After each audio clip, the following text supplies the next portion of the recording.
Hello and welcome back to the Discover WellBeing Podcast.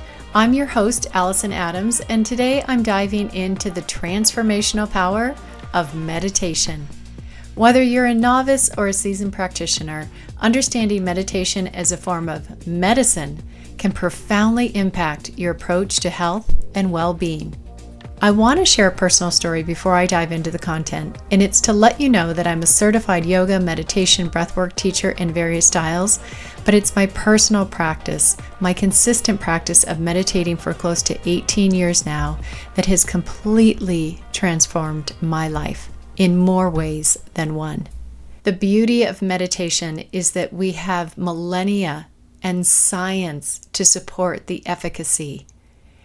And in my opinion, there's nothing greater you can do for yourself than to harness your mind, your health, your healing, and your well-being through meditation.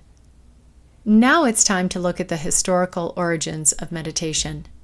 Meditation's roots stretch back thousands of years, woven into the fabrics of numerous ancient cultures, originating in spiritual traditions back in 1500 BC. Meditation was first documented in the Hindu scriptures of the Vedas, and from there it spread across Asia, becoming a fundamental aspect of Buddhist practices and then later entering into the Taoist China and Shinto Japan. Each culture adapted meditation to its own spiritual and philosophical needs. In Buddhism, meditation is central to achieving enlightenment and involves techniques designed to promote mindfulness and loving kindness.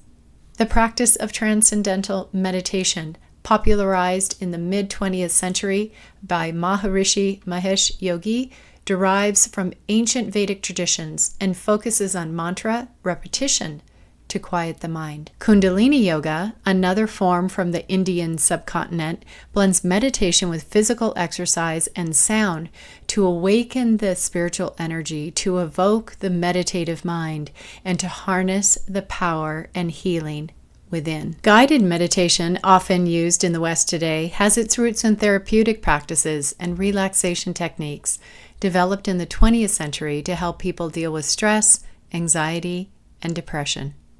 Now I want to break down and explore the various forms of meditation.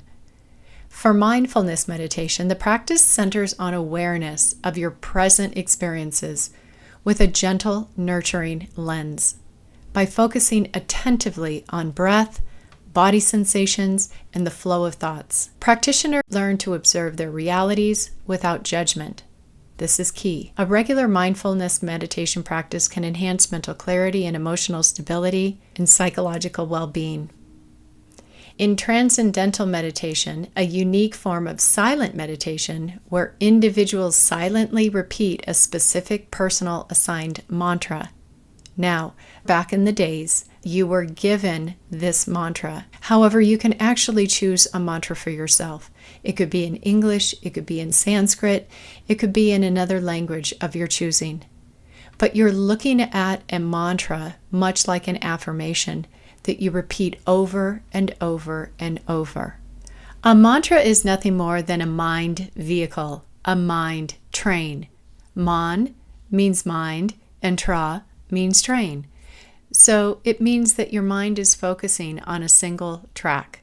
And when your mind drifts, you simply come back to that.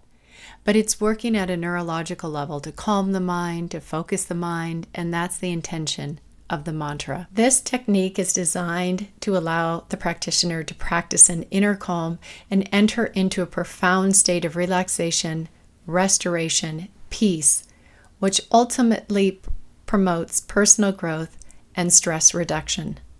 The next is Kundalini Yoga, or Kundalini Meditation, but it's more than a meditation. Kundalini encompasses a dynamic blend of postures, pranayama, which are breathing techniques, meditation, and chanting mantras, aiming to awaken the Kundalini energy at the base of the spine. This practice is not only energizing, but it's completely balancing and empowering, fostering deep connection within oneself.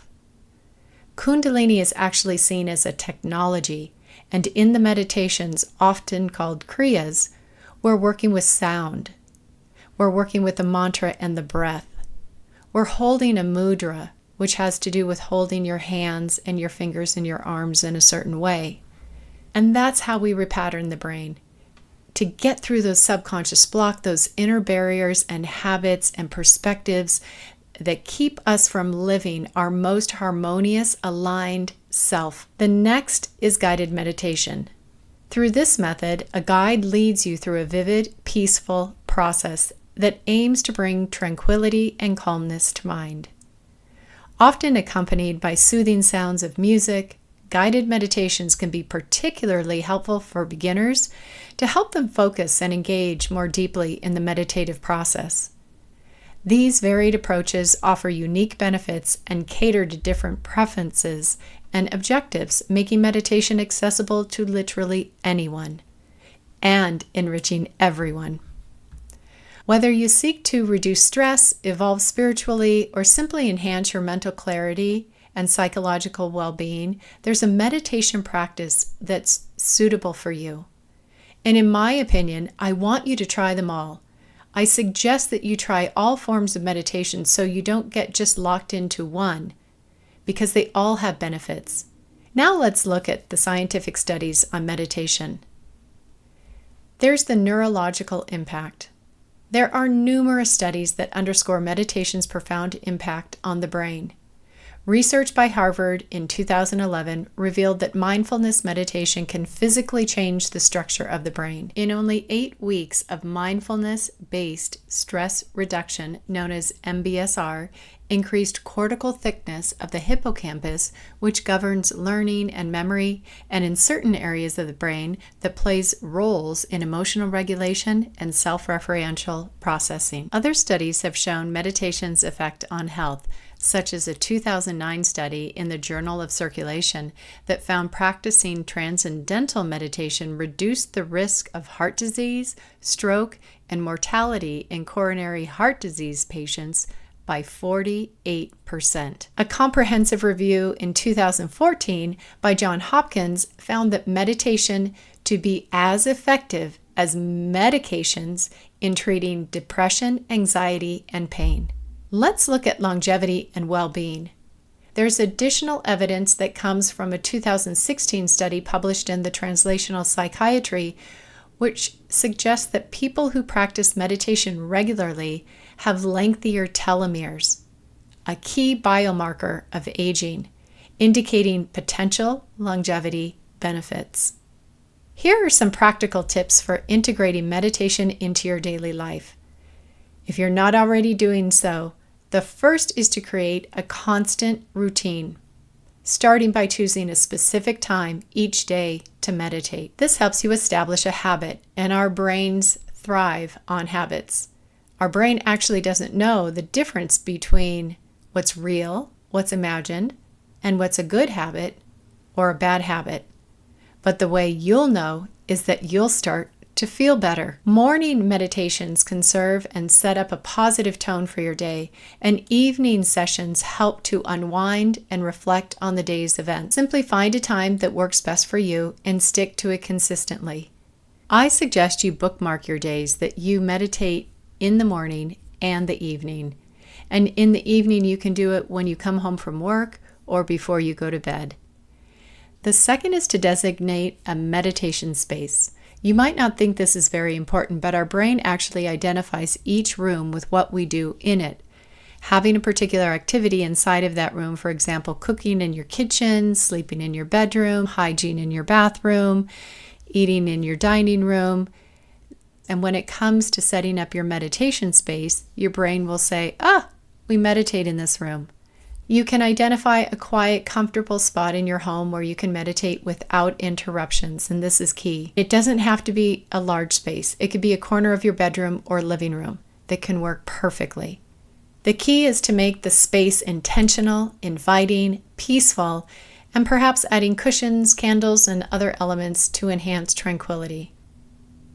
Number 3 is to utilize meditation apps. For those new to meditation or seeking guided practices, apps like Headspace or Calm offer a variety of meditations aimed at different goals, such as reducing anxiety or improving sleep.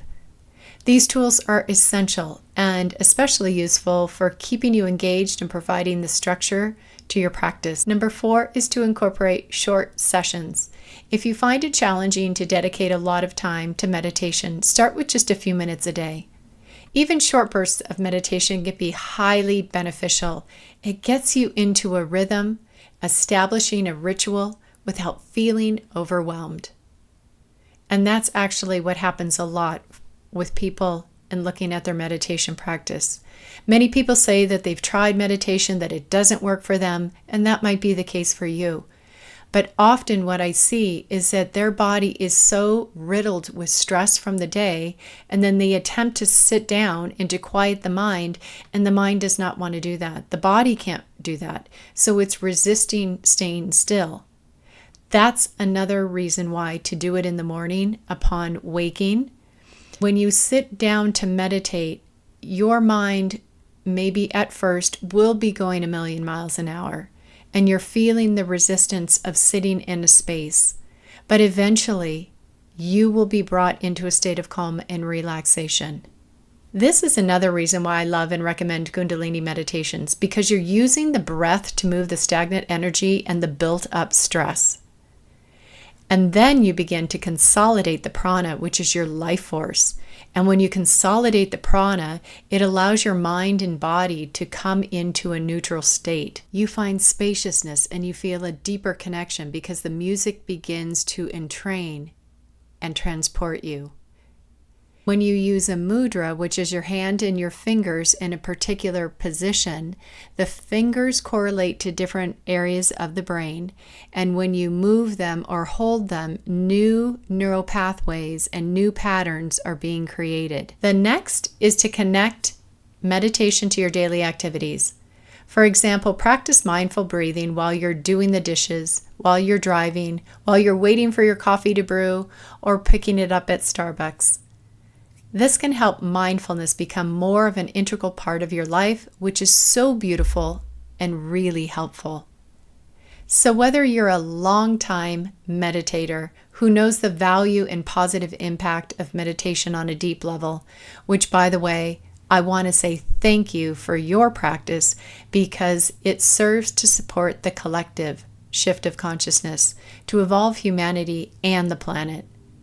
Quantum physics shows that we are all interconnected.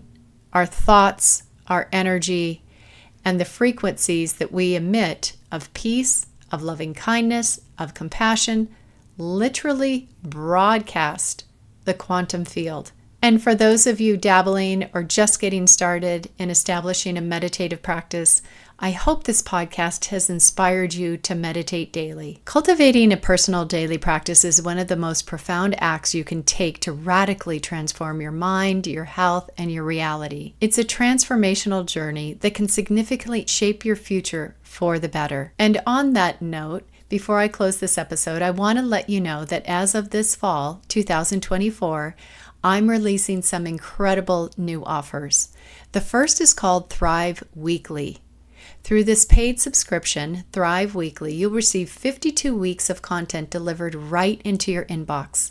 It will either be a meditation, a breathwork practice, a short yoga set, or a stress management practice that will help transform your health and your life. My intention behind creating Thrive Weekly is that I deliver amazing content that I know works. I've invested thousands of hours in practice, investing in trainings and certifications, and these are tried and true practices that I've had an experience of and that are part of a yoga lineage or scientifically validated practice and body of work. It's to repattern your subconscious mind, to break through the inner barriers, to begin to heal and come into that empowered state and radiant being that you are. You are so deserving, and these 52 weeks, I know, will give you an entire year of practices that will help you thrive and change your life. The other offer is called Vitality Vault, and it's a membership in which you get the 52 weeks of the Thrive Weekly, but you'll also have a private portal to access my course that I'm giving you for free called the Nervous System Reset Blueprint. In addition, we'll be meeting live 2 times a month to answer your questions and to practice collectively. I'll be letting you know more about this, but it's right around the corner and I'm excited to be creating all of this for you. I get as much joy, pleasure, and benefit out of it as I hope you will. Please consider either Thrive Weekly or the Vitality Vault membership, and thank you for tuning in to today's podcast. Much love. Stay well. Are you enjoying Discover Wellbeing? If so, I would love to hear about it. Leaving a review helps more people find us and really makes a difference. So share your thoughts on Apple Podcast or your favorite platform. Your feedback supports our show and helps spread the message of well-being.